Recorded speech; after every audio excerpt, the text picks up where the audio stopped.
Nagkita Benji milyonaryo ng Ehid Kambal na Sanggol Lai harap ng kanyang mansyon. 2 linggo pagkatapos ifi na bigla si kanyang nalaman tungkol ay kanila. Kung interesado ka sa kwentong ito, huwag kalimutang mag-subscribe sa aming channel at sabihin sa amin kung saang lungsod ka nanonood. Tuloy tayo. Humahampas ng malakas ang ulan sa mga malaking bintana ng napakalaking mansyon ni Miguel Reyes.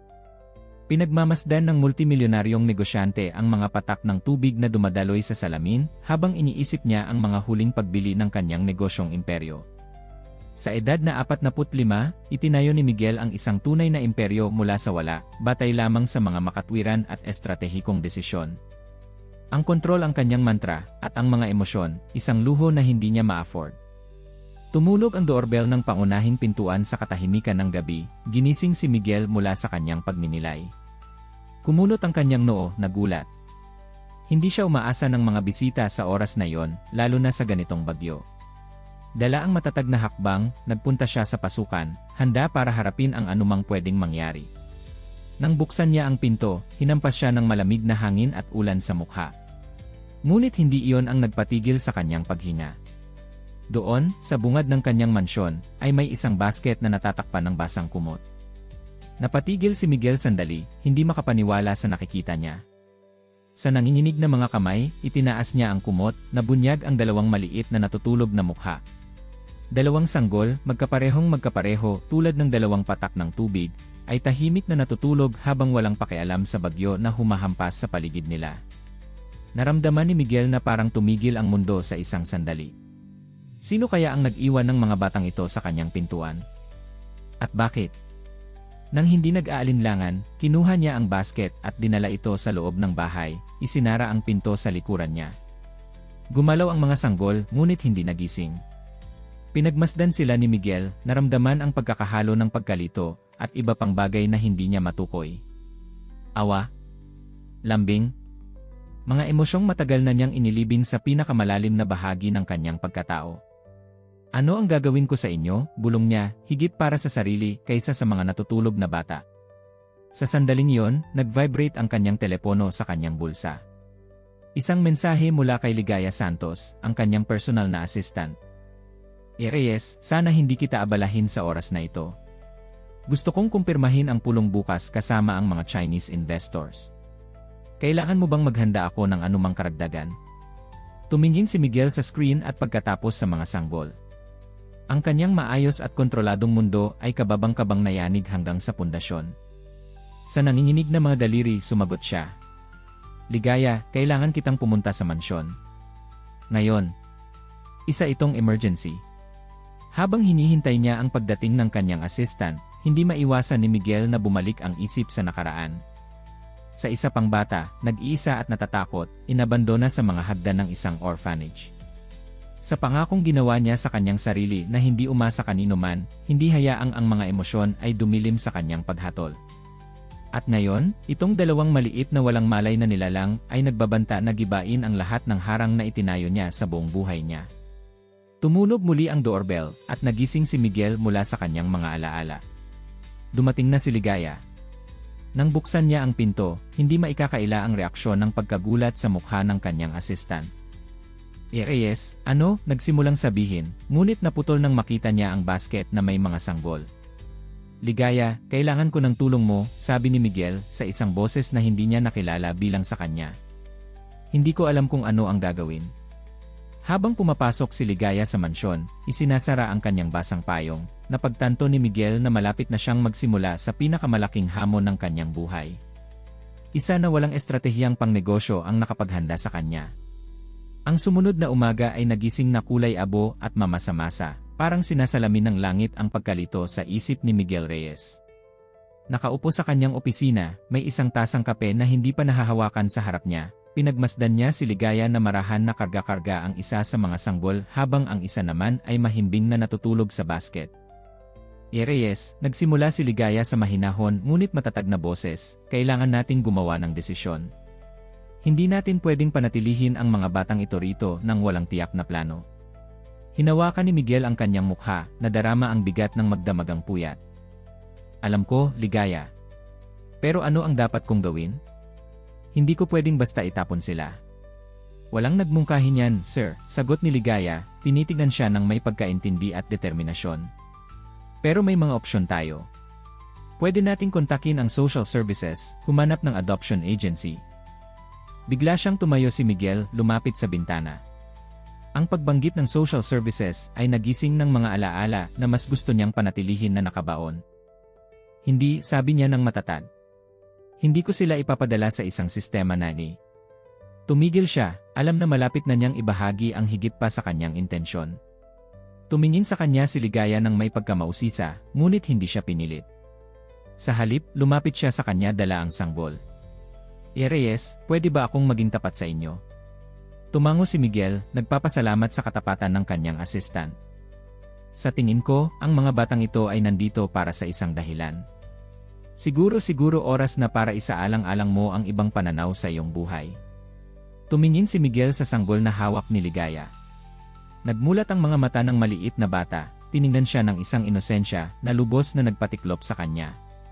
Ligaya, ako hindi ko alam kung paano maging tatay. Ang buhay ko, ang trabaho ko walang lugar para dito. Pagpasensyahan mo ako, sir, sagot ni Ligaya na may ngiti, sa tingin ko ay minamaliit mo ang sarili mo. Nakita kitang mamuno ng isang imperyo. Sino ang nagsabing hindi mo kayang palakihin ang dalawang bata? Kusang inilahad ni Miguel ang kanyang mga braso, at ipinasa sa kanya ni Ligaya ang sanggol. Nang hawakan niya ito, naramdaman niya ang init na hindi niya naranasan sa loob ng maraming taon. Sige, sabi niya sa wakas, ang kanyang boses ay halos bulong. Aalagaan natin sila. Pansamantala. Hanggang sa makahanap tayo ng tamang solusyon. Tumango si Ligaya, ngunit nakita ni Miguel ang kislap ng pag-apruba sa kanyang mga mata. Napakahusay na desisyon, Reyes. Ngayon, kung pwede akong magmungkahi, sa tingin ko ang una nating kailangan ay bumili ng ilang mahahalagang bagay. Diaper, gatas, damit ni. Pumikit si Miguel, nalulula sa realidad ng sitwasyon. Siyempre. Ikaw na ang bahala dyan, Ligaya. At kanselahin mo ang aking mga pulong ngayon. Sa tingin ko ay marami tayong gagawin. Habang lumalabas si Ligaya sa opisina para gawin ang mga kinakailangang paghahanda, nanatiling nakatitig si Miguel sa sanggol sa kanyang mga braso. Sa unang pagkakataon sa loob ng maraming taon, naramdaman niya na nawawalan siya ng kontrol sa kanyang maingat na estrukturang buhay. At, kagulat-gulat, hindi niya ito masyadong alintana gaya ng inaasahan niya. Ang mga sumunod na linggo ay naging isang buhawi ng aktibidad. Ang mansyon ni Miguel, dating santuwaryo ng kaayusan at katahimikan, ay napuno ng iyak ng mga sanggol, mga bote ng gatas sa hating gabi at pagpalit ng mga lampin. Si Miguel, na sanay sa pagdelegado ng mga gawain, ay natagpo ang natututo ng mga bagay na hindi niya naiisip gawin. Isang gabi, habang sinusubukang patahimikin ang isa sa mga kambal, nagulat si Miguel na siya ay humuhuni ng isang lulabi na akala niya ay nakalimutan na niya. Isang melodya na kinakanta ng kanyang ina bago siya iniwan. Ang alaala, sa halip na magpalungkot sa kanya, ay nagpuno sa kanya ng isang panibagong determinasyon. Hindi ako magiging katulad niya, bulong niya sa sanggol na sa wakas ay nakatulog sa kanyang mga braso. Hindi ko kayo iiwan. Si Ligaya, na mas madalas nang nagtatagal sa mansyon para tumulong sa mga kambal, ay nagmamasid sa transformasyon ng kanyang boss na may halong pagkamangha at pagmamalaki. Ang lalaking malamig at maingat ay nagbibigay daan sa isang taong mas tao, mas mahina. Gayunpaman, habang si Miguel ay lalong tumutugon sa kanyang tungkulin bilang pansamantalang ama, nagsimulang lumitaw ang mga komplikasyon sa kanyang negosyong imperyo. Napalampas na mga pulong, na ipagpaliban ng mga desisyon, mga kakompetensya na sinasamantala ang kanyang pagkaabala. Isang hapon, habang pinapakain ni Miguel ang isa sa mga sanggol, pumasok si Ligaya sa silid na may nag-aalalang mukha. Reyes, may problema tayo. Kinu-question ng Board of Directors ang iyong pangako sa kumpanya. May mga chismis tungkol sa posibleng motion of censure. Tumingin si Miguel sa sanggol sa kanyang mga braso at pagkatapos kay Ligaya. Sa unang pagkakataon sa kanyang buhay, natagpuan niya ang sarili niya sa isang krusdaan kung saan ang daang susundan ay hindi malinaw.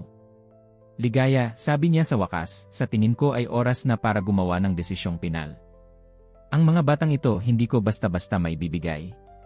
Hindi na ngayon. Ngumiti si Ligaya na para bang hinihintay niya ang sandaling ito.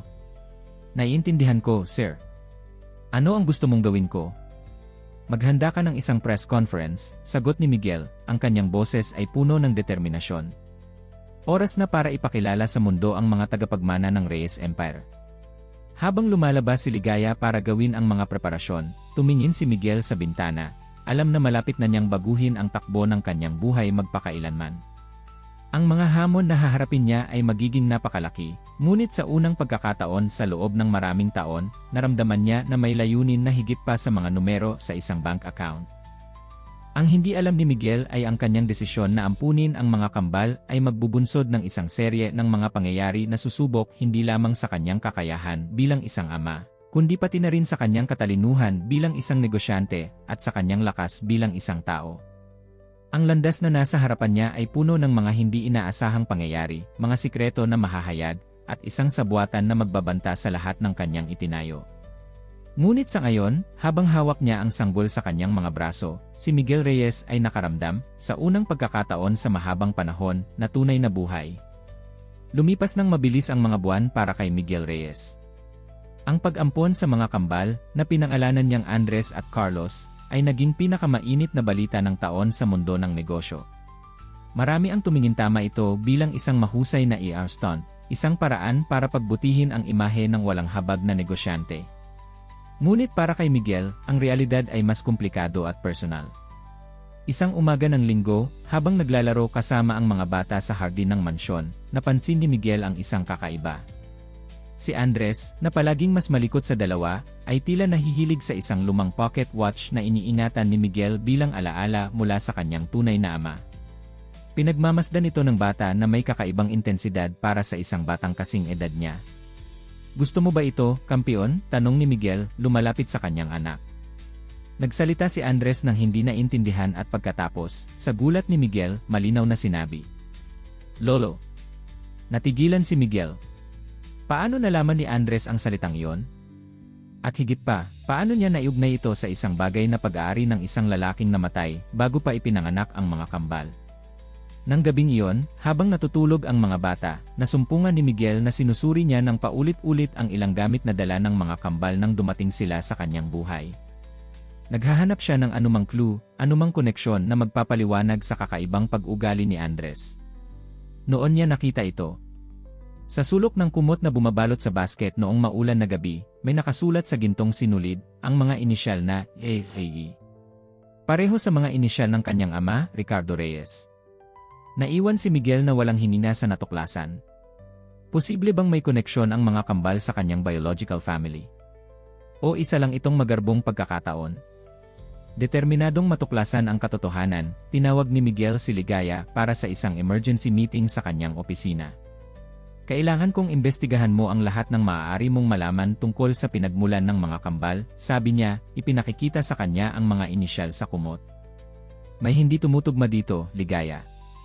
At may pakiramdam ako na ito ay simula pa lang ng isang mas malaking problema." Tumango si Ligaya, ngunit napansin ni Miguel ang kislap ng pag-aalala sa kanyang mga mata. "May problema ba, Ligaya?" tanong niya, na intriga sa reaksyon ng kanyang assistant. "Wala, sir. Ito lang ay Nag-alinlangan si Ligaya sandali bago magpatuloy. "Sigurado ka ba na gusto mong ungkatin ang bagay na ito? Minsan, mas maganda iwanan ang nakaraan kung nasaan ito." Umugong ang mga salita ni Ligaya sa isip ni Miguel. Ano ang alam niya na hindi niya alam? "Ligaya, kung may alam ka, kailangan mong sabihin sa akin ngayon," giit ni Miguel, ang kanyang boses ay naghahalo ng otoridad at kaunting pakiusap. Huminga ng malalim si Ligaya bago magsalita. "Reyes, may kailangan akong aminin sa'yo. Noong gabing dumating ang mga kambal, hindi pagkakataon na available ako para pumunta ng mabilis." Naramdaman ni Miguel na gumagalaw ang sahig sa ilalim ng kanyang mga paa. "Ano ang ibig mong sabihin?" "Ako alam ko na iiwan ang mga bata sa iyong pinto. Sa katunayan, ako tinulungan kong i-coordinate ang lahat." Ang paghahayag ay bumagsak na parang bomba sa silid. Bumagsak si Miguel sa kanyang upuan, sinusubukang iproseso ang impormasyon. "Bakit, Ligaya? Bakit mo gagawin ang ganito?" Napuno ng pipigilin na luha ang mga mata ni Ligaya. "Dahil may kumontrol sa akin. Isang taong nagsabing kilala niya ang iyong nakaraan, Reyes. Isang taong nagpatunay na ang mga batang ito ay mga pamangkin mo. Naramdaman ni Miguel na umiikot ang mundo sa paligid niya. Mga pamangkin? Pero wala siyang mga kapatid, maliban kung ang aking ama, bulong ni Miguel. Sinasabi mo ba na ang aking ama ay nagkaroon ng ibang mga anak? Dahan-dahang tumango si Ligaya, ang kanyang mukha ay nagbabadya ng pagkakasala at pag-aalala. Ayon sa impormasyong natanggap ko, ang iyong ama, si Ricardo Reyes, ay nagkaroon ng relasyon ilang taon pagkatapos niyang iwanan ang iyong ina. Mula sa relasyong iyon ay isinilang ang kambal, isang lalaki at isang babae. Ang anak na babae ay ang biological na ina ni Andres at Carlos. Bigla siyang tumayo si Miguel, hindi mapigilan ang unos ng mga emosyon na bumalot sa kanya. Naglakad siya patungo sa bintana, ang kanyang isip ay desperadong sinusubukang pagdugtungin ang mga piraso ng di inaasahang puzzle na ito. Bakit? Tanong niya sa wakas, ang kanyang boses ay halos bulong. Bakit ay orchestrate ang lahat ng ito? Bakit hindi na lang direktang sabihin sa akin? Maingat na lumapit si Ligaya, parang natatakot sa reaksyon ni Miguel. Ang taong kumontrol sa akin, sinabing ito lang ang paraan para protektahan ang mga bata. Na may panganib at ikaw lang ang makakapagpanatili sa kanila na ligtas. Mabilis na bumaling si Miguel, ang kanyang mga mata ay nag-aalab sa halong sakit at determinasyon. Sino, Ligaya? Sino ang kumontrol sa'yo? Hindi ko alam, sir. Lahat ng komunikasyon ay anonymous. Ngunit nag-aalinlangan si Ligaya sandali bago magpatuloy. Sa tingin ko ay maaaring may kaugnayan ito sa ilan sa iyong mga kalaban sa negosyo. Nagsimulang gumana ang isip ni Miguel sa buong bilis. Mga kalaban sa negosyo. Ano ang kinalaman nila sa lahat ng ito? Maliban kung ang imperyo ng aking ama, bulong ni Miguel, ang mga piraso ay dahan-dahang magkakasama. Palagi kong inisip na ito ay itinayo ko mula sa wala, ngunit paano kung may higit pa? Paano kung may parte ng kanyang pamana na hindi ko alam? Dahan-dahang tumango si Ligaya. Iyan ang magpapaliwanag kung bakit ang ilan sa iyong mga kalaban ay tila interesado sa pag-destabilize sa iyo kamakailan. Marahil ay natatakot sila na, sa pag-aalaga mo sa mga kambal, matutuklasan mo ang mga sikreto na maaaring magbanta sa kanilang mga posisyon. Bumagsak muli si Miguel sa kanyang upuan, nalulula sa mga implikasyon ng lahat ng kanyang nadiskubre. Ang kanyang buhay, na akala niya ay nasa ilalim ng kontrol niya, ay gumuguho sa harap ng kanyang mga mata. At sa gitna ng lahat ay sina Andres at Carlos, dalawang walang malay na nakulong sa isang lambat ng mga sikreto at sabuatan. Ligaya, sabi niya sa wakas, ang kanyang boses ay nabawing ang ilan sa kanyang karaniwang katatagan, kailangan kong imbestigahan mo ang lahat. Bawat detalye tungkol sa aking ama, tungkol sa kanyang diumanoy relasyon, tungkol sa ina ng mga kambal. Huwag mong iwanan ang anumang bato na hindi nabalik. Opo, sir. Pero ano ang gagawin mo? Tumingin si Miguel sa pinto na nagbubukas sa pasilyo, kung saan naririnig niya ang mahinang hilik ng mga kambal sa katabing silid. Poprotektahan ko ang aking pamilya, sagot niya ng may determinasyon. At malalaman ko ang katotohanan, walang pakialam kung sino man ang kailangan kong harapin sa proseso. Habang umaalis si Ligaya para simulan ang kanyang investigasyon, naiwan mag-isa si Miguel sa kanyang opisina, iniisip kung paano nagbago ng husto ang kanyang buhay sa napakaikling panahon. Ilang buwan pa lang ang nakalipas, isa siyang nag-iisang lalaki na nakatuon lamang sa negosyo. Ngayon, isa siyang ama ng 2 bata at malapit nang magsimula sa isang paghahanap na maaaring yugyugin ang mga pundasyon ng lahat ng akala niyang alam niya tungkol sa kanyang sarili at sa kanyang pamilya.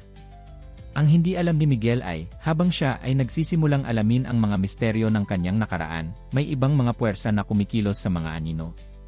Mga kalaban na nakikita sa kanyang pagkaabala ang pagkakataon para pahinain ang kanyang imperyo.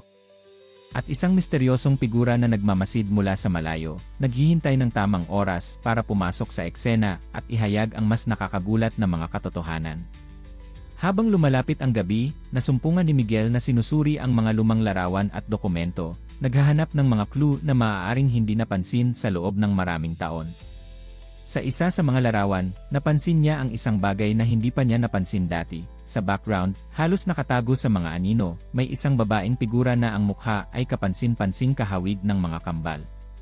Sino ka? Bulong ni Miguel, sinusundan ang outline ng misteryosong babae sa kanyang daliri. Ikaw ba ang ina ng aking mga pamangkin? Ang aking kapatid na babae? Sa bawat tanong na walang sagot, naramdaman ni Miguel na lalo siyang pumapasok sa isang labirinto ng mga sikreto ng pamilya at korporasyon. Ngunit isang bagay ang malinaw, hindi siya titigil hanggang sa matuklasan niya ang katotohanan, walang pakialam kung gaano ito kasakit.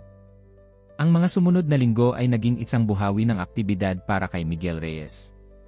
Sa isang banda, ipinagpapatuloy niya ang kanyang mga responsibilidad bilang CEO ng kanyang negosyong imperyo, nagpapanatili ng isang maskara ng normalidad sa harap ng mundo. Sa kabilang banda, inilalaan niya ang bawat libreng sandali sa pag-imbestiga ng kanyang nakaraang pamilya at ang pinagmulan ng mga kambal sa walang sawang tulong ni Ligaya. Isang hapon, habang nagsusuri siya ng ilang dokumento sa kanyang opisina, nakatanggap si Miguel ng isang tawag na magpapalamig sa kanyang dugo. Reyes, sabi ng isang boses na na-distort sa kabilang linya, sana nag-enjoy ka sa iyong papel bilang ama. Sayang naman kung may mangyari sa mga kalugod-lugod na batang iyan, hindi ba? Bigla siyang tumayo si Miguel, ang kanyang puso ay malakas na tumitibo. Sino ka? Ano ang gusto mo? Kung sino ako ay hindi mahalaga, sagot ng boses. Ang mahalaga ay kung ano ang gagawin mo. Itigil mo ang iyong investigasyon, Reyes. May ilang katotohanan na mas mabuting nakabaon. Bago pa makasagot si Miguel, pinutol na ang tawag. Sa nanginginig na mga kamay, tinawagan niya si Ligaya. Ligaya, kailangan kitang pumunta sa opisina ngayon din. At pakiusap, siguraduhin mong ligtas ang mga bata sa mansyon. Nang dumating si Ligaya, ikinuwento sa kanya ni Miguel ang tungkol sa mapanakot na tawag. Ang ekspresyon ng kanyang assistant ay nagbago mula sa pagkagulat patungo sa determinasyon. Sir, sa tingin ko ay oras na para isaalang-alang ang karagdagang mga hakbang sa seguridad, mungkahi ni Ligaya. Hindi lamang para sa mga bata, kundi pati na rin para sa iyo. Tumango si Miguel, ang kanyang isip ay gumagana ng mabilis. Tama ka. Ngunit pinapatunayan din nito na malapit na tayo sa isang malaking bagay, Ligaya. May isang tao na sapat na natatakot para gumamit ng mga banta.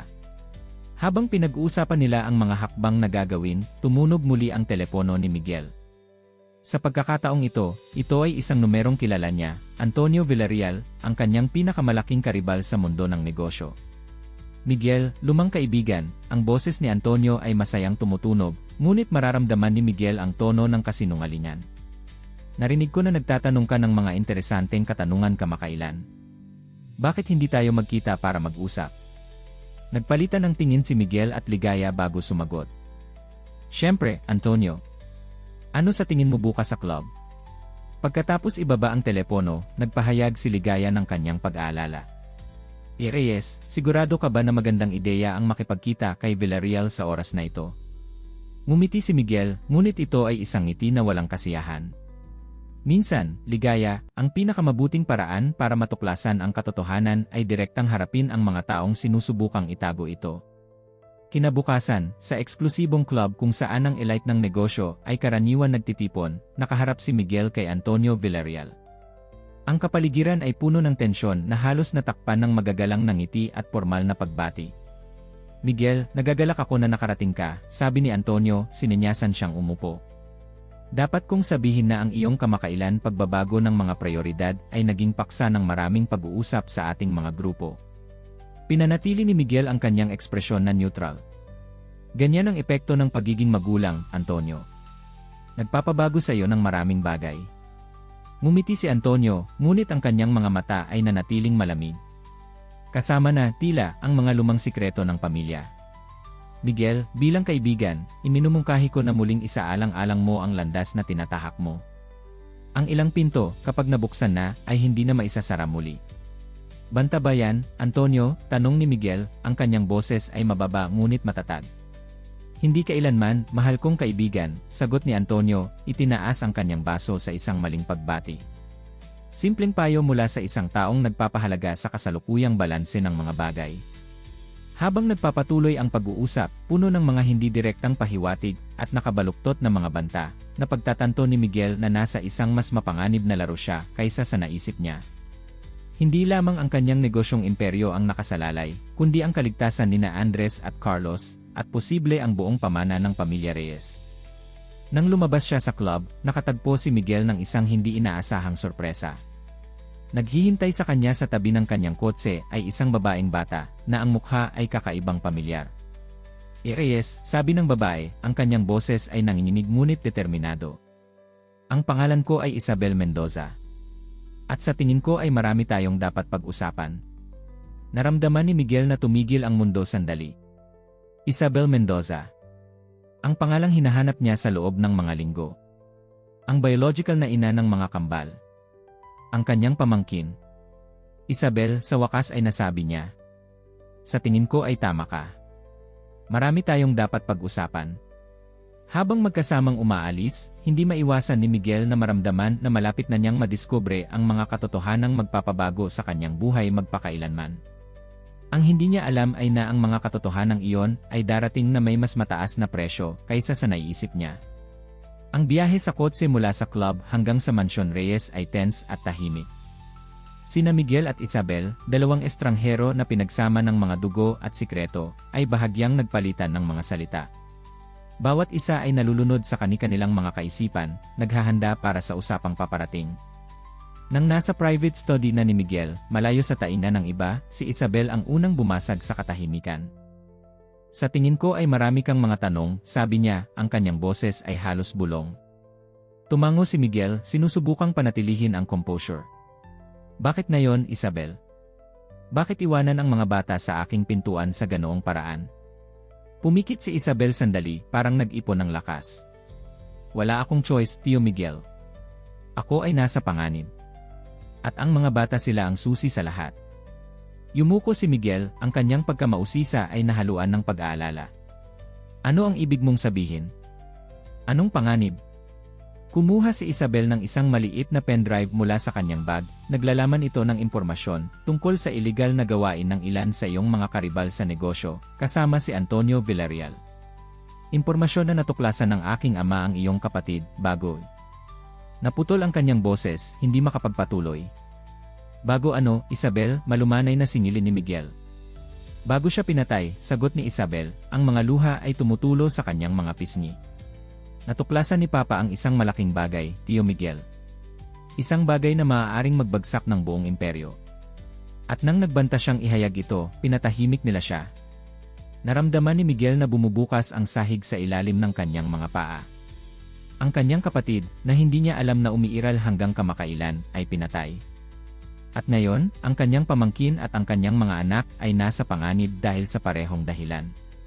Bakit hindi ka direktang lumapit sa akin? Tanong ni Miguel, nahihirapang iproseso ang lahat ng impormasyon. Nagpakita si Isabel ng isang malungkot na ngiti. Dahil hindi ko alam kung makakaasa ako sa iyo. Hindi ko alam kung kasangkot ka sa lahat ng ito. Ang pag-iwan ng mga bata sa iyo ay isang pagsubok. Gusto kong makita kung paano ka magre-react kung poprotektahan mo sila. Tumayo si Miguel, naglalakad patungo sa bintana. Sa labas, nakikita niya sina Andres at Carlos na naglalaro sa hardin sa ilalim ng maingat na pagmamasid ng kanilang bagong yaya. Ginawa mo, pagpapatuloy ni Isabel. Pinotektahan mo sila, minahal mo sila.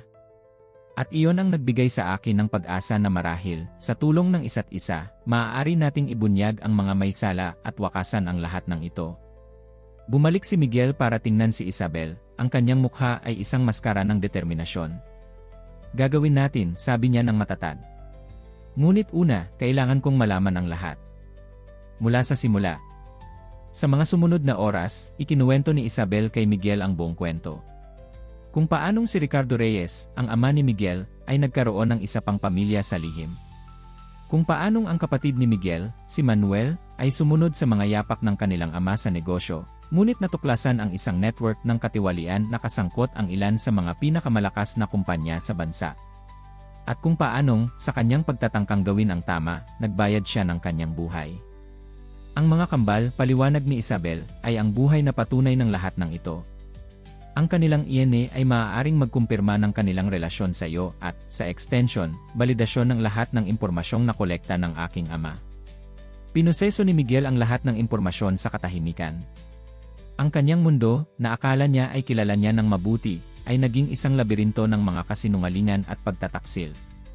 Isabel, sabi niya sa wakas, ipinangako ko na gagawin ko ang lahat ng aking makakaya para protektahan ka at ang mga bata. At magkasama, ihahayag natin ang katotohanan, walang pakialam sa mga konsekwensya. Habang pinapatibay nila ang kanilang kasunduan sa isang yakap, ang unang yakap sa pagitan ng tiyuhin at pamangkin, hindi maiwasan ni Miguel na maramdaman na sila ay nasa bingit ng isang bangin. Ang mga paghahayag ni Isabel ay nagbukas ng isang kahon ni Pandora, at ngayon ay humaharap sila sa mga puwersa na mas makapangyarihan at mapanganib kaysa sa kanilang naisip. Ang hindi alam ni Miguel ay na, sa eksaktong sandaling iyon, sina Antonio Villarreal at ang kanyang mga kasama ay nagbabalak ng kanilang susunod na hakbang. Isang hakbang na susubok hindi lamang sa determinasyon ni Miguel, kundi pati na rin sa mga ugnayan ng pamilya na kanyang nadiskubre. Ang laro ay nagsimula na at ang mga taya ay hindi na pwedeng mas mataas pa. Ang mga araw na sumunod sa paghahayag ni Isabel ay naging isang buhawi ng aktibidad para kay Miguel Reyes. Nahati sa pagitan ng kanyang papel bilang ama at ngayon ay protektor ng isang nakakagulat na sikreto ng pamilya, naramdaman ni Miguel na parang naglalakad siya sa isang lubid. Isang umaga, habang nag-aalmusal kasama ang mga kambal, pumasok si Ligaya sa kainan, ang kanyang mukha ay maputla sa pag-aalala.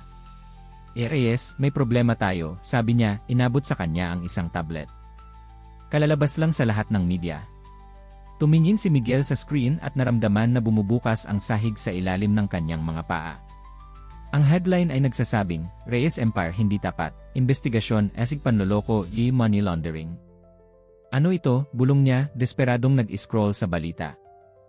Mukhang may naglabas ng maling impormasyon sa press, paliwanag ni Ligaya. Inakusahan nila ang kumpanya ng mga iligal na gawain at tumigil siya, tumingin sa mga bata, kinukwestiyon nila ang pag-ampon sa mga kambal. Pumikit si Miguel sandali, sinusubukang panatilihin ang kalmado sa harap ni na Andres at Carlos. Ligaya, dalhin mo ang mga bata sa yaya. At pagkatapos ay tipunin mo ang legal team. Kailangan nating gumanti. Habang dinadala ni Ligaya ang mga kambal, tinawagan ni Miguel si Isabel. Isabel, nakikita mo ba ang balita? Tanong niya sa sandaling sumagot siya. Tio, sagot niya, ang kanyang boses ay nanginginig. Sa tingin mo ba sila yan? Sigurado ako, sabi ni Miguel. Ito ang paraan nila para i-pressure tayo. Pero hindi tayo susuko. Sa buong araw, nalubog si Miguel sa isang labanan sa maraming larangan. Sa isang banda, ang kanyang legal team ay walang sawang nagtrabaho para itanggi ang mga akusasyon at maghanda ng counter-demand para sa pagsisinungaling. Sa kabilang banda, kailangan ni Miguel na harapin ang nag-aalala niyang board of directors at mga investor na nagbabantang bawiin ang kanilang suporta. Sa gitna ng kaguluhan, nakatanggap si Miguel ng isang hindi inaasahang tawag. Si Antonio Villarreal ito. Miguel, lumang kaibigan, sabi ni Villarreal, ang kanyang boses ay umaapaw sa huwad na pag-aalala. Anong kaawa-awang sitwasyon? Alam mo, matutulungan kitang lumabas sa problemang ito. Kapalit ng ano, Antonio, tanong ni Miguel, ang kanyang boses ay puno ng kawalan ng tiwala. Wala namang komplikado. Kailangan ko lang na ibigay mo sa akin ang ilang impormasyon na sa tingin ko ay nasa iyo. At, syempre, huminto ka sa paghahanap sa mga bagay na wala kang kinalaman. Hinigpitan ni Miguel ang telepono. Humayo ka sa impyerno, Antonio. Kaya. Anong kalungkutan? Umaasa akong mas makatwiran ka. Bueno, sa tingin ko ay kailangan nating gawin ito sama-sama. Naputol ang tawag, iniwan si Miguel na may pakiramdam ng pag-aalala. Alam niya na hindi titigil si Villarreal sa anumang paraan para makuha ang impormasyong minana ni Isabel mula sa kanyang ama. Nang gabing iyon, habang nagsusuri si Miguel ng mga dokumento sa kanyang silid-aralan, nakarinig siya ng ingay mula sa silid ng mga kambal. Sa una, inakala niya na ito ay ang yaya, ngunit may pangingilabot sa kanyang likuran na nagpagalaw sa kanya papunta doon. Nang buksan niya ang pinto, nakaharap siya sa isang lalaking nakaitim na hawak si Carlos. Umiiyak si Andres sa kanyang crib. Huwag kang gumalaw, Reyes, nagbabala ang intruder. Maliban kung gusto mong may mangyari sa bata. Itinaas ni Miguel ang kanyang mga kamay, ang kanyang isip ay gumagana ng mabilis. Ano ang gusto mo? Tanong niya, sinusubukang manatiling kalmado. Alam mo na. Ang impormasyon. May 24 oras kang ibigay ito, o sa susunod ay kukunin namin pareho. Sa sandaling iyon, may narinig na malakas na tunog at bumagsak ang intruder sa sahig. Sa likuran niya ay si Ligaya, hawak ang isang basag na sisidlan. Sa tingin ko ay dapat tayong tumawag ng pulis, Reyes, sabi ni Ligaya, kinukuha si Carlos sa kanyang mga braso. Tumango si Miguel, niyayakap si Andres. At kay Isabel. Oras na para magkasama-sama tayong lahat. Hindi na ito simpleng digmaan sa negosyo. Ito ay digmaan para sa ating pamilya. Habang papalapit ang mga sirena ng pulis, tumingin si Miguel sa kanyang mga anak at kay Ligaya. Alam niya na ang susunod na 24 na oras ay magiging kritikal. Kailangan nilang kumilos ng mabilis at desisibo kung gusto nilang wakasan ang bangungot na ito. Ang hindi alam ni Miguel ay ang pagtatangkang kidnapping ay simula pa lang.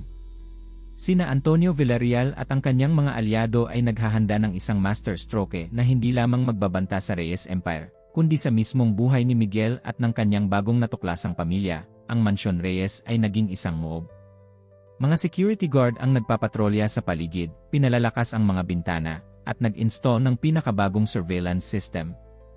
Sa silid-aralan ni Miguel, na ngayon ay naging isang improvisadong operation center, may tensyong kapayapaan.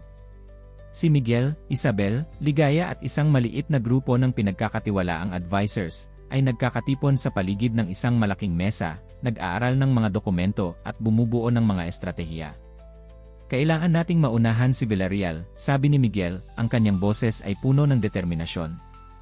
Hindi na tayo pwedeng maging defensive. Tumango si Isabel, inabot sa kanya ang isang folder. Sa tingin ko ay may nahanap ako, Tio. Sa mga dokumento ng aking ama, may ebidensya ng isang serye ng kahina-hinalang transaksyon na may kaugnayan sa mga dummy company ni Villarreal. Pinag-aralan ni Miguel ang mga dokumento, ang kanyang mga mata ay nagningning sa halong pagkamangha at galit. Malaki ito, Isabel. Sa pamamagitan nito, maaari nating hindi lamang linisin ang ating pangalan, kundi rin ihayag ang buong network ng katiwalian. Si Ligaya na nagtatrabaho sa kanyang laptop ay nagsalita. Yeo! Reyes, katatanggap ko lang ng impormasyon mula sa ating contact sa prosecution office. Handa silang makinig sa atin, pero kailangan nila ng hindi matatangging katibayan. Tumayo si Miguel, naglakad patungo sa bintana. Nakikita niya sina Andres at Carlos na naglalaro sa hardin, pinoprotektahan ng 2 bodyguard. Ang imahen ng kanyang mga anak ay nagbigay sa kanya ng lakas na kailangan niya. Mabuti, bibigyan natin sila ng katibayan, sabi niya, bumabalik sa grupo. Pero gagawin natin ito ng malaki. Ligaya, kontakin mo ang lahat ng mahahalagang media outlet. Isabel, maghanda ka ng isang dossier na may lahat ng impormasyon na mayroon tayo. At ikaw, tinuro niya ang isa sa kanyang mga legal advisor, ihanda ang isang formal na demanda laban kay Villarreal at sa kanyang mga kasama. Sigurado ka ba dito, Reyes? Tanong ni Ligaya. Isang mapanganib na hakbang ito. Ngumiti si Miguel, ngunit ito ay isang ngiting walang kaligayahan. Minsan, Ligaya, ang pinakamahusay na depensa ay isang magandang atake. Gusto ni Villarreal ng gyera, bibigyan natin siya ng gyera. Sa mga sumunod na oras, ang Mansyon Reyes ay naging pugad ng aktibidad. Habang ang team ay walang tigil na nagtatrabaho, nakatanggap si Miguel ng isang hindi inaasahang tawag. Ito ay ang kanyang lumang mentor, si Ernesto Luna, isang respetadong negosyante na nagretiro ilang taon na ang nakalipas. Miguel, anak, ang boses ni Ernesto ay nag-aalala. Sinusubaybayan ko ang balita. Anong gulo ang napasukan mo? Bumuntong hininga si Miguel, naramdaman sa unang pagkakataon sa loob ng ilang araw ang bigat ng sitwasyon. Komplikado ito, Ernesto. Pero ipinangangako ko sa iyo na ginagawa ko ang tama. Naniniwala ako sa iyo, Hijo. At gusto kong malaman mo na may suporta mo ako. Sa katunayan, may impormasyon ako na maaaring kapaki-pakinabang sa iyo. Ang pag-uusap kay Ernesto ay nagbigay kay Miguel ng huling piraso ng puzzle. May ngiting tagumpay, tinipon niya ang kanyang team. Mga Ginoo, mayroon na tayong lahat ng kailangan natin. Oras na para gumanti. Kinabukasan, nag-anunsyo si Miguel Reyes ng isang press conference sa main office ng kanyang kumpanya. Nagkukumpulan ang mga mamamahayag, sabik na marinig ang magnate na nasa gitna ng bagyo sa mga nakaraang linggo. Kasama si Isabel at Ligaya sa kanyang tabi, tumayo si Miguel sa harap ng mga mikropono. Ang kanyang boses ay matatag at malinaw nang magsimula siyang magsalita. Mga ginang at Ginoo, tinipon ko kayo ngayon para ihayag ang katotohanan sa likod ng mga akusasyong inihain laban sa akin at sa aking kumpanya. Ngunit mas mahalaga, para ihayag ang isang network ng katiwalian na gumagana sa mga anino sa loob ng maraming taon. Habang nagsasalita si Miguel, sa mga malalaking screen sa likuran niya ay nagsimulang lumabas ang mga dokumento, graph, at mga larawan na sumusuporta sa bawat isa sa kanyang mga pahayag. Ang mga paghahayag ay nakakagulat, mga suhol, money laundering, pananakot, at maging ebidensya ng sabuatan para patayin ang kapatid ni Miguel. Si Antonio Villarreal at ang kanyang mga kasamahan, nagpatuloy si Miguel, ay sinubukan kaming patahimikin, nagbanta sa aking pamilya, at sinubukang sirain ang lahat ng aming itinayo. Ngunit ngayon, dito at ngayon, sinasabi ko sa kanila, tama na. Sa sandaling iyon, biglang bumukas ang mga pinto ng auditorium. Si Antonio Villarreal, na napalilibutan ng mga bodyguard, ay pumasok na galit na galit. Ito ay paninirang puri, Reyes, sigaw niya. Idedemanda kita sa pamamaratang. Ngumiti si Miguel, isang ngiti na nagpahinto kay Villarreal. Natatakot ako na huli ka na, Antonio. Sa sandaling ito, naglalabas na ang prosecution office ng mga arrest warrant laban sa iyo at sa iyong mga kasama. At nabalitaan ko na nasa daan na ang pulis. Ang kaguluhan ay sumiklab sa bulwagan.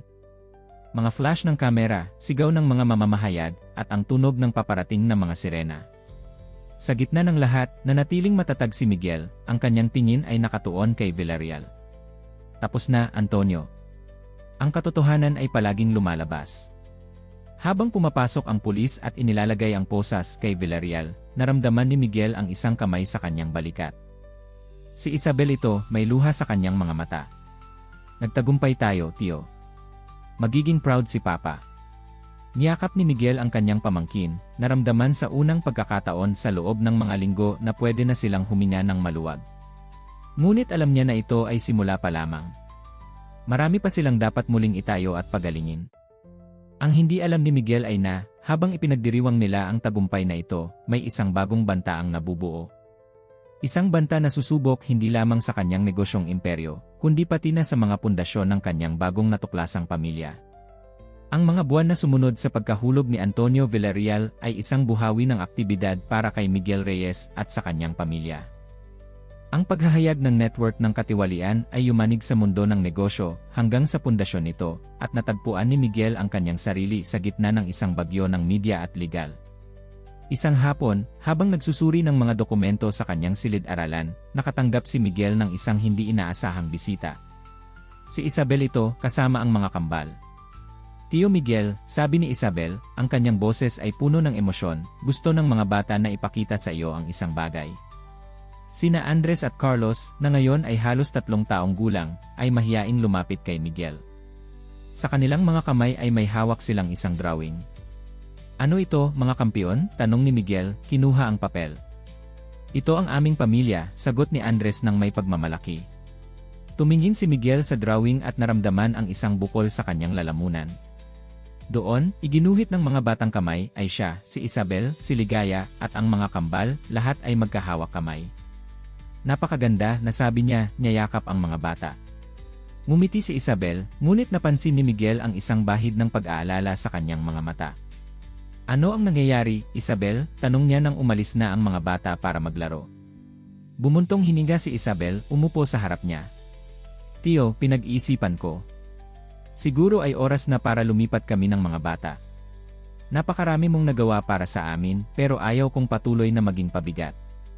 Bigla siyang tumayo si Miguel, nagulat sa mungkahi. Isabel, hindi kayo pabigat. Kayo ang aking pamilya. Ang nag-iisang pamilya na mayroon ako. Alam ko, Tio, pero Sa sandaling iyon, mabilis na pumasok si Ligaya sa silid-aralan. Reyes, Isabel, kailangan niyong makita ito, sabi niya, binuksan ang telebisyon. Sa screen ay lumabas ang isang babaeng may katamtamang edad, na ang mukha ay medyo pamilyar sa kanila. Ang pangalan ko ay Elena Villarreal, sabi ng babae. Ako ang kapatid ni Antonio Villarreal, at nandito ako para ihayag ang katotohanan tungkol kay Miguel Reyes at sa kanyang diumanoy pamilya. Nagpalitan ng mga tingin ng gulat at pag-aalala sina Miguel at Isabel. Anong bagong banta ito? Nagpatuloy si Elena Villarreal sa kanyang talumpati, naglalabas ng mga akusasyon na may halong medyo katotohanan at lantarang kasinungalingan. Ipinahiwatig niya na orchestrated ni Miguel ang lahat, mula sa pag-abandona sa mga kambal hanggang sa pagkahulog ni Antonio, sa isang elaboradong plano para kontrolin ang negosyo ng mga Villarreal. Isa itong sakuna, bulong ni Miguel, pinatay ang telebisyon. Sa sandaling akala nating kumalma na ang lahat. Lumapit si Isabel sa kanyang tiyo, inilagay ang kanyang kamay sa balikat nito. Haharapin natin ito ng magkasama, tiyo. Bilang pamilya. Tumango si Miguel, nagpapasalamat sa suporta. Ngunit alam niya na may mahabang landas pa sa harapan nila. Ang mga sumunod na araw ay isang kaguluhan ng mga pagpupulong sa mga abogado, public relations advisors, at mga executive ng kumpanya. Ang paglabas ni Elena Villarreal ay muling nagbuhay sa mga pag-aalinlangan at haka-haka, at muli siyang natagpuan ni Miguel na nagtatanggol hindi lamang sa kanyang imperyo, kundi pati na rin sa kanyang pamilya. Isang gabi, habang nagtatrabaho si Miguel hanggang hating gabi sa kanyang silid-aralan, nakarinig siya ng mahinang katok sa pinto. Si Ligaya yon. Reyes, may sandali ka ba? Tumango si Miguel, sinenyasan siyang pumasok. Napansin niya na mukhang kinakabahan si Ligaya, isang hindi karaniwang bagay para sa kanya. Ano ang nangyayari, Ligaya? Huminga siya ng malalim bago magsalita. Sir, may kailangan akong aminin sa'yo. Isang bagay na itinatago ko mula nang dumating ang mga kambal sa ating buhay. Nanindigan si Miguel, naghahanda sa anumang darating. Nakikinig ako, sabi ni Miguel, ang kanyang boses ay may halong pagkamausisa at pag-aalala. Pumikit si Ligaya sandali, parang nag-ipon ng lakas, bago magpatuloy. Reyes, ako kilala ko ang iyong kapatid na si Manuel. Sa katunayan, napakalapit namin.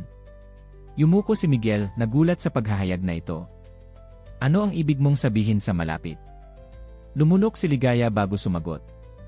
Nag-ibigan kami, sir. Si Manuel at ako ay may relasyon. Siya ang humingi sa akin na pangalagaan ka at ang iyong kumpanya kung may mangyari sa kanya. Umikot ang isip ni Miguel. Maraming piraso ng puzzle ang nagsimulang magkasya. Bakit hindi mo sinabi sa akin noon pa, Ligaya? Natakot ako, sir. Takot na hindi ka maniniwala na iisipin mong kasangkot ako sa gulo na ito. At pagkatapos nang dumating ang mga kambal, tumigil si Ligaya, ang kanyang mga mata ay napupuno ng luha, hindi ko maiwasang mahalin sila na parang akin. Tumayo si Miguel at naglakad patungo sa bintana, sinusubukang iproseso ang lahat ng bagong impormasyon na ito. Pagkatapos ng isang sandali ng katahimikan, bumalik siya kay Ligaya. May iba pa bang dapat akong malaman? Dahan-dahang tumango si Ligaya. Sir, sa tingin ko alam ko kung sino talaga ang ina ng mga kambal.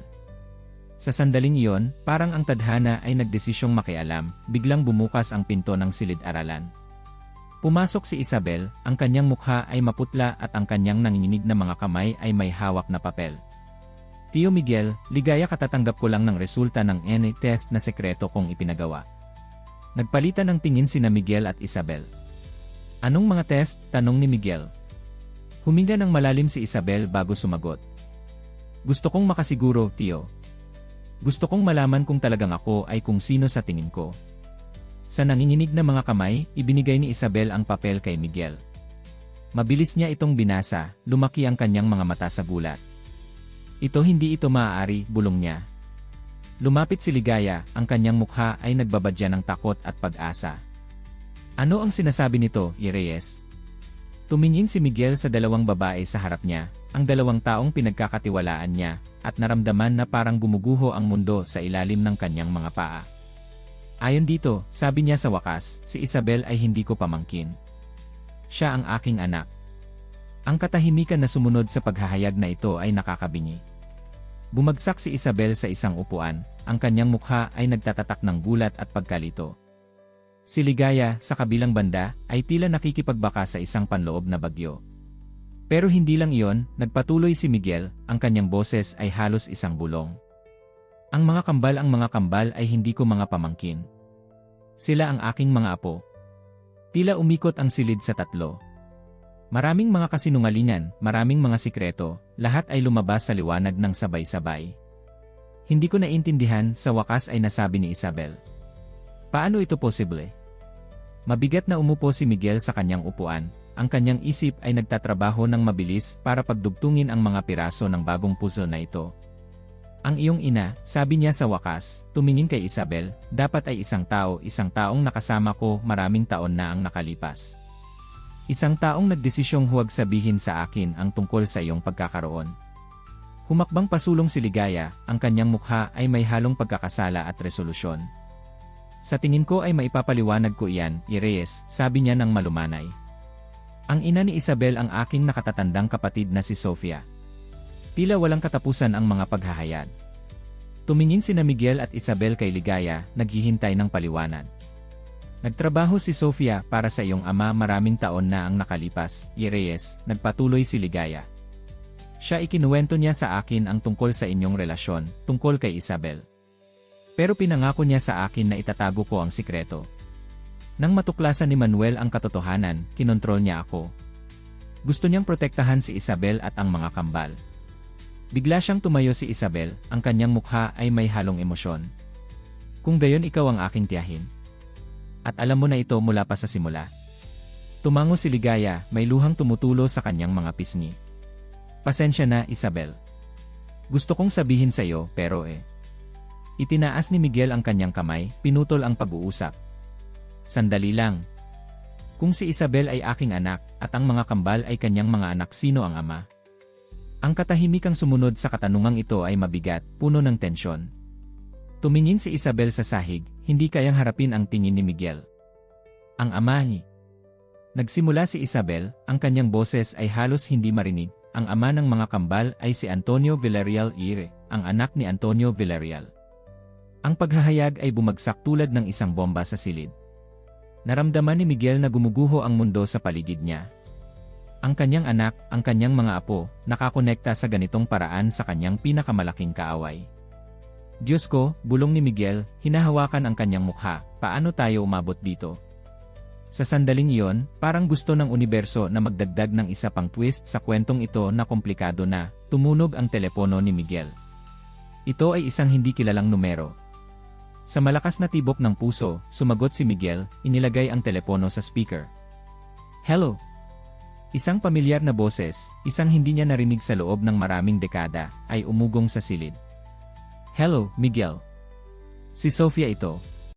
Sa tingin ko ay oras na para mag-usap tayo. Ang boses ni Sofia, malinaw at matatag sa kabila ng mga taong lumipas, ay pumuno sa silid.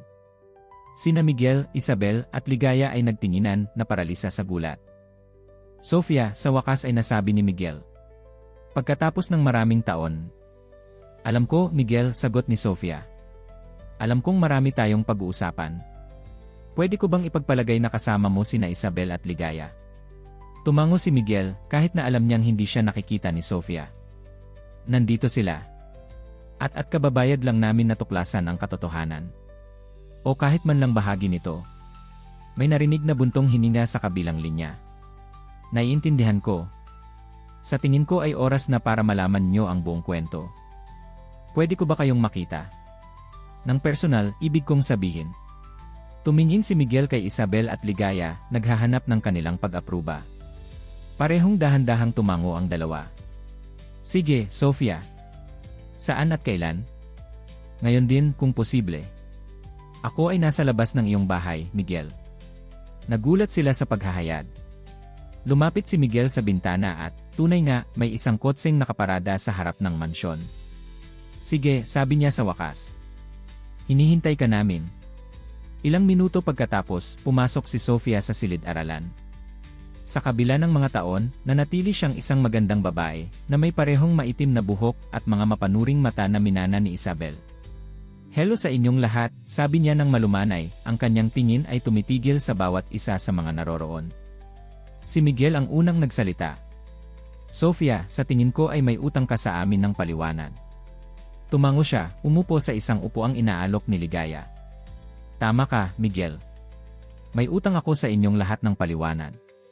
Lalo na sa iyo, Isabel, sabi niya, tinitingnan ang kanyang anak na may pusong puno ng pagmamahal at pagsisisi. Si Isabel, na tahimik hanggang sa sandaling iyon, ay nagsalita sa nanginginig na boses.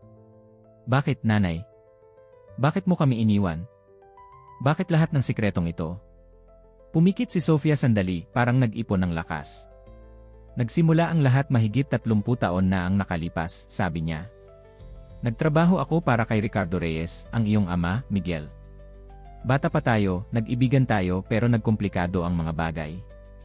Pinigil siya ni Miguel. Nagkomplikado paano?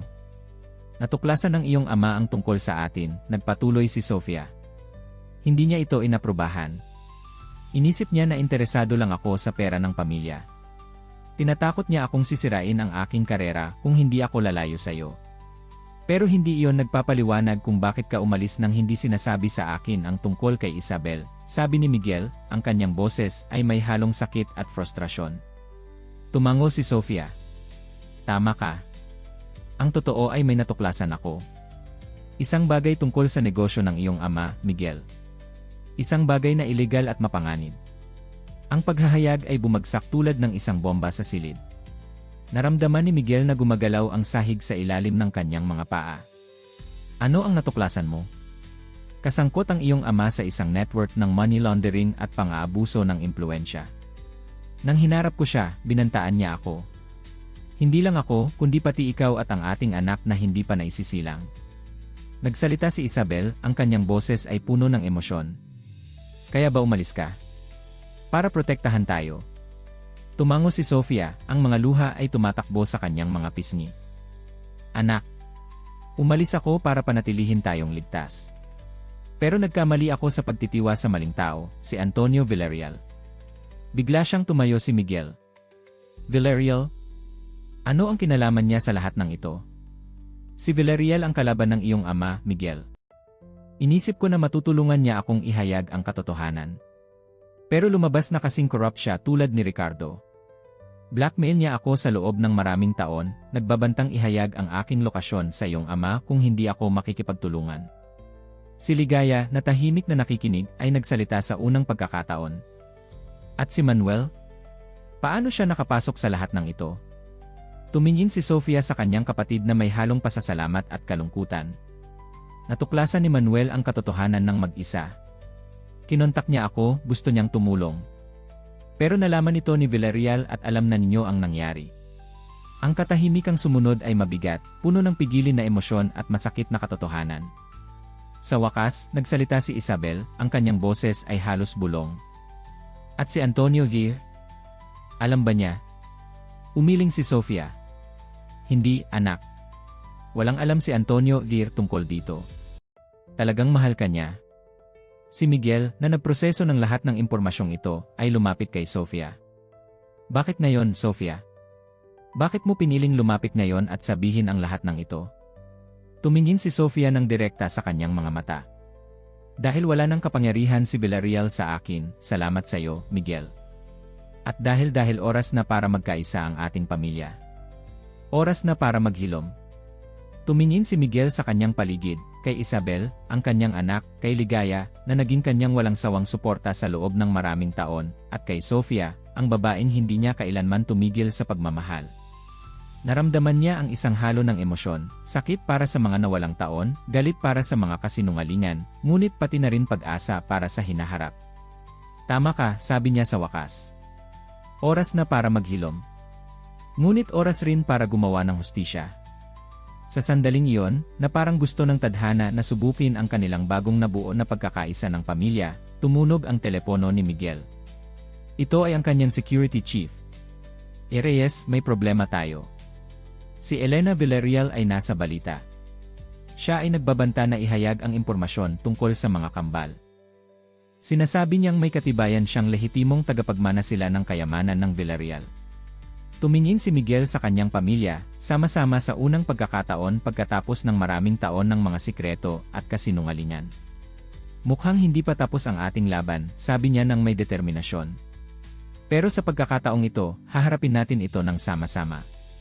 Habang naghahanda ang grupo para sa bagong hamong ito, hindi maiwasan ni Miguel na isipin ang mga hindi inaasahang pagbabago na nangyari sa kanyang buhay. Mula sa pagiging isang nag-iisang magnete hanggang sa maging patriarka ng isang komplikado, ngunit nagkakaisang pamilya. Alam niya na ang landas na nasa harapan nila ay hindi magiging madali, ngunit sa unang pagkakataon sa loob ng mahabang panahon, tunay siyang nabubuhay. Ang hindi alam ni Miguel ay na ang pinakamalaking hamon ay darating pa. Isang hamong susubok hindi lamang sa kanyang negosyong imperyo, kundi sa mismong pundasyon ng kanyang bagong natuklasang pamilya. Ang mga araw na sumunod sa paghahayag ni Sofia ay isang buhawi ng pagbabago para sa pamilya Reyes. Ang paglantad ng network ng katiwalian ay yumanig sa mundo ng negosyo hanggang sa pundasyon nito, at natagpuan ni Miguel ang kanyang sarili sa gitna ng isang bagyo ng media at legal. Isang hapon, habang sinusuri ang mga dokumento sa kanyang silid-aralan, nakatanggap si Miguel ng isang hindi inaasahang bisita. Si Isabel kasama ang mga kambal. Tio Miguel ay, ibig kong sabihin, tatay, sabi ni Isabel, ang kanyang boses ay puno ng emosyon, gusto ng mga bata na ipakita sa iyo ang isang bagay. Sina Andres at Carlos, na ngayon ay halos 3 taong gulang, ay mahiyaing lumapit kay Miguel. Sa kanilang mga kamay ay may hawak silang isang dibuho. Ano ito, mga kampiyon? Tanong ni Miguel, kinuha ang papel. Ito ang aming pamilya, sagot ni Carlos ng may pagmamalaki. Tumingin si Miguel sa dibuho at naramdaman ang isang bukol sa kanyang lalamunan. Doon, iginuhit ng mga batang kamay, ay siya, si Isabel, si Sofia, si Ligaya at ang mga kambal, lahat ay magkakahawak kamay sa ilalim ng isang malaking araw. Napakaganda, nasabi niya, niyayakap ang kanyang mga apo. Ngumiti si Isabel, ngunit napansin ni Miguel ang isang bahid ng pag-aalala sa kanyang mga mata. Ano ang nangyayari, Isabel? Tanong niya nang umalis na ang mga bata para maglaro. Bumuntong hininga si Isabel, umupo sa harap niya. Tatay, pinag-iisipan ko.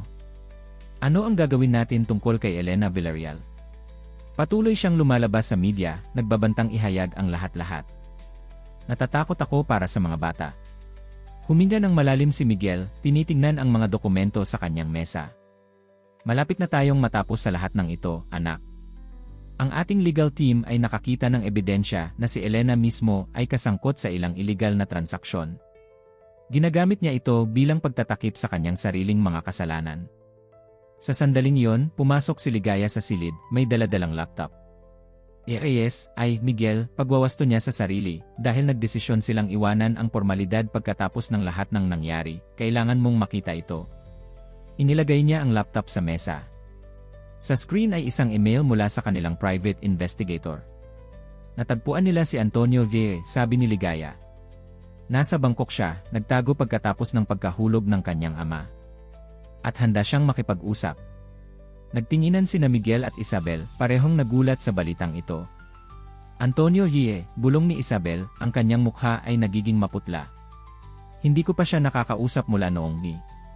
Mula noong umalis ka dala ang mga kambal, tinapos ni Miguel ang kanyang pangungusap.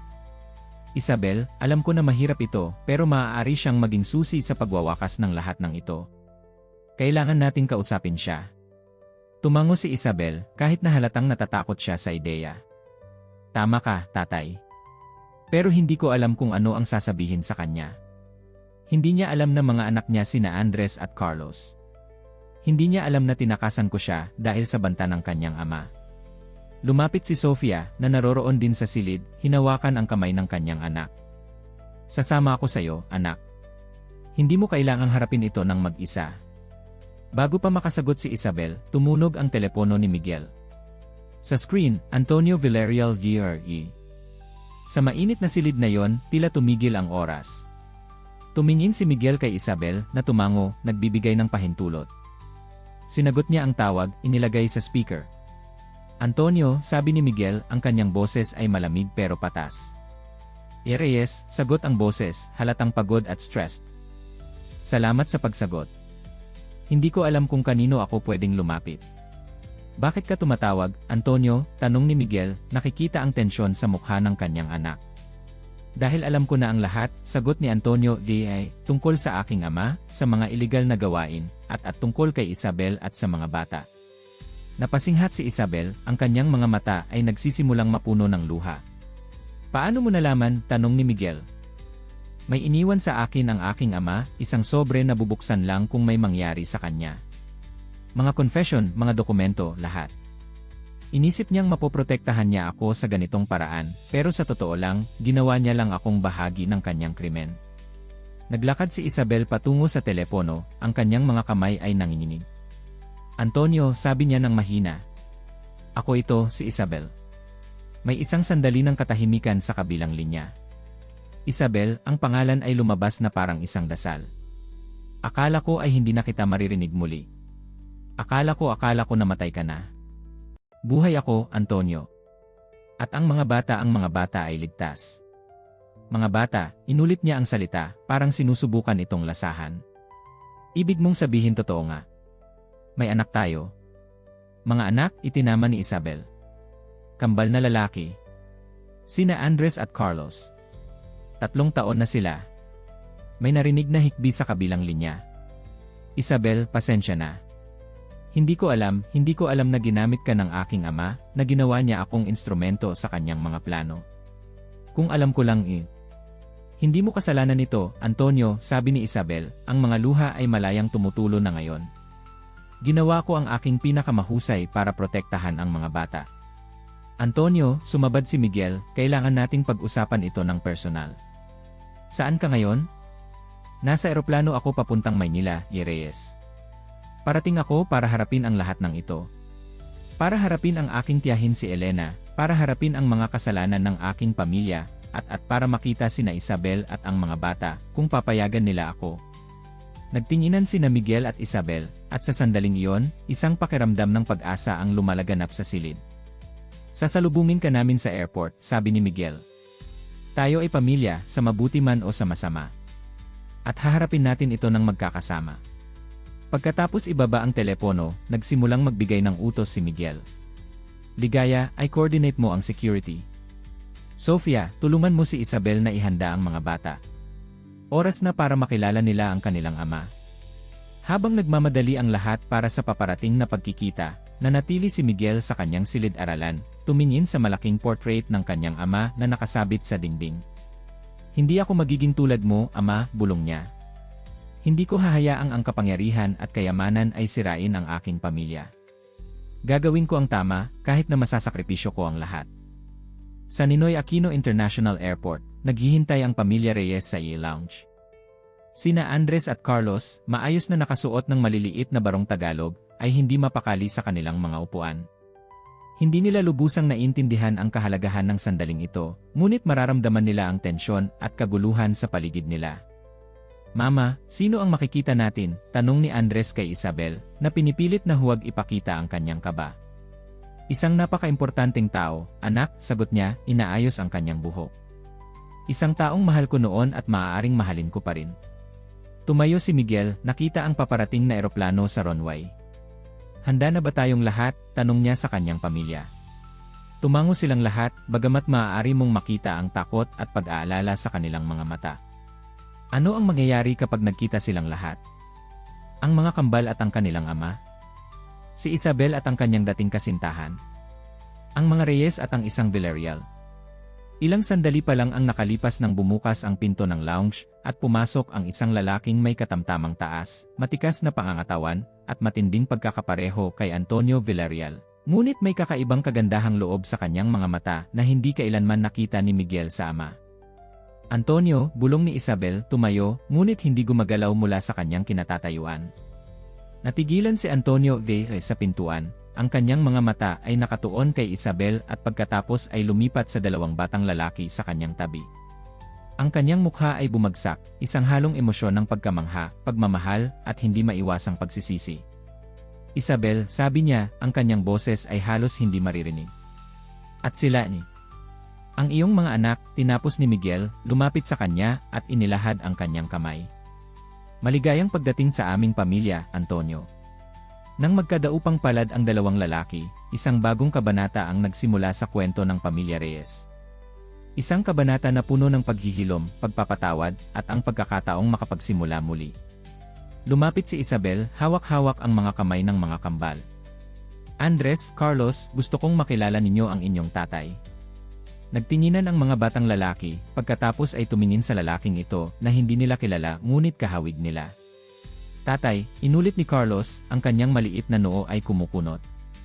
Lumuhod si Antonio para maging kasing taas ng mga bata, ang mga luha ay malayang umaagos sa kanyang mga pisngi.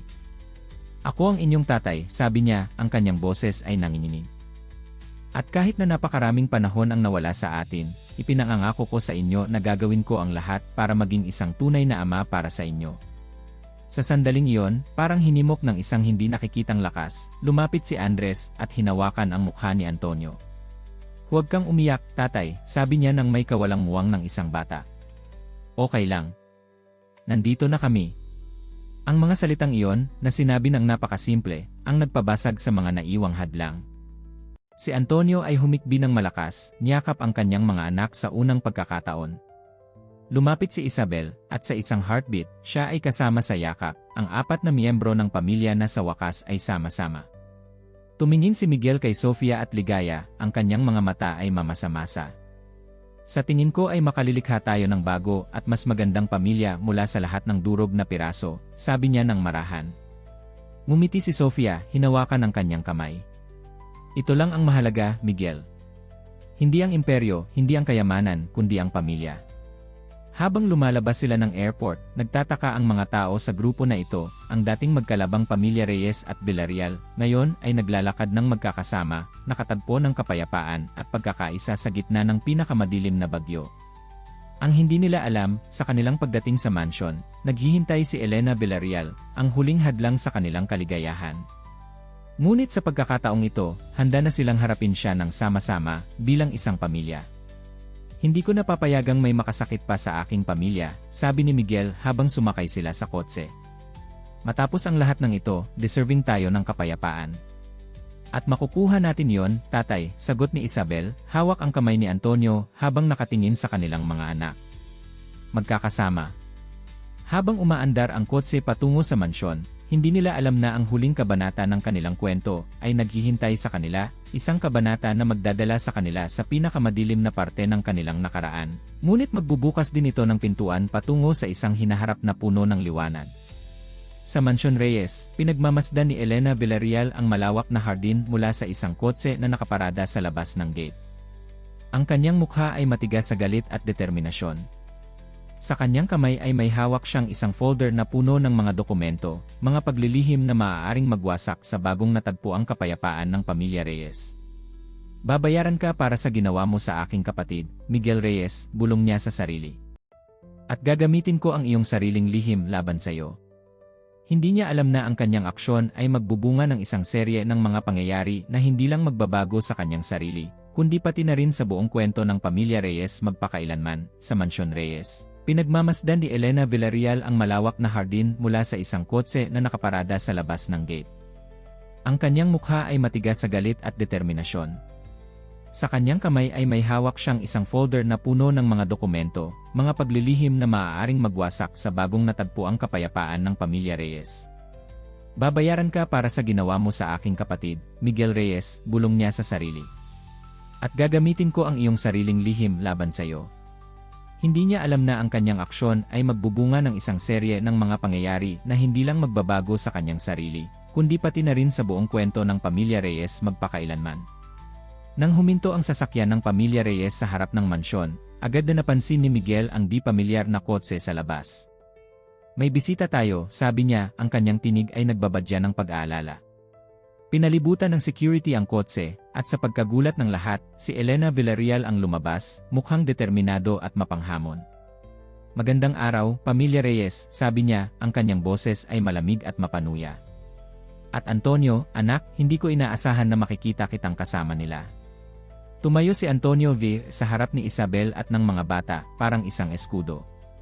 Yahin Elena, tama na ang mga laro. Alam ko na ang lahat, ang tungkol sa aking ama, sa lahat ng ginawa niya, at kung paano mo tinutulungan siya. Tumawa si Elena, ngunit walang humor sa kanyang mga mata. Talaga? At ano ang tingin mo ang alam mo? Alam mo ba ang tungkol sa totoong pinagmulan ng iyong mga anak? Nakaramdam si Miguel ng lamig sa kanyang dugo. Anong bagong kasinungalingan ang ibibigay ni Elena? Ano ang ibig mong sabihin? Tanong ni Antonio Yee, ang kanyang boses ay nanginginig sa kaba. Inilabas ni Elena ang folder mula sa kanyang bag, ang iyong ama ay hindi ang nag-iisang may mga sikreto, Antonio.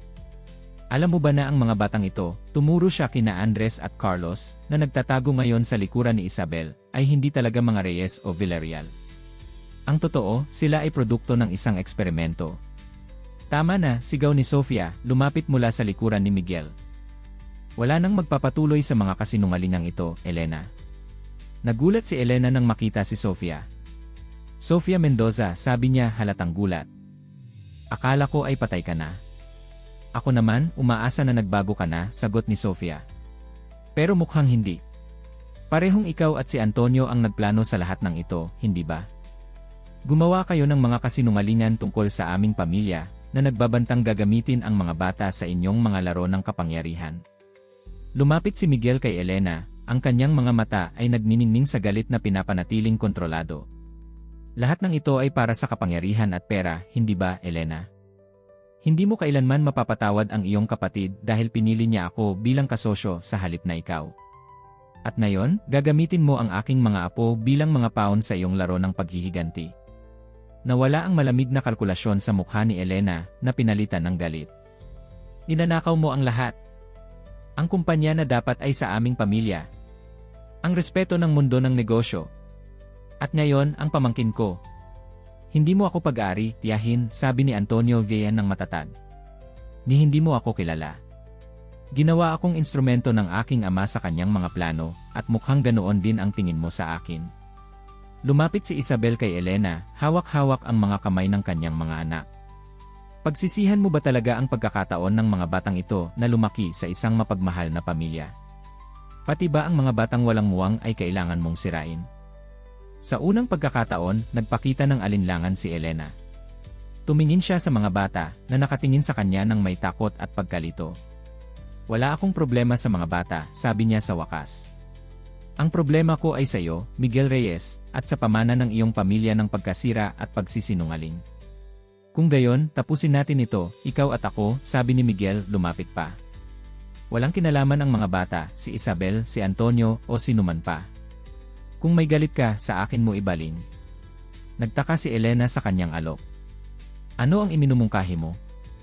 Bibigyan kita ng share sa Reyes Conglomerate, 20% ng mga shares, isang posisyon sa board, at kompletong pag-withdraw ng lahat ng kaso laban sa estate ng iyong kapatid.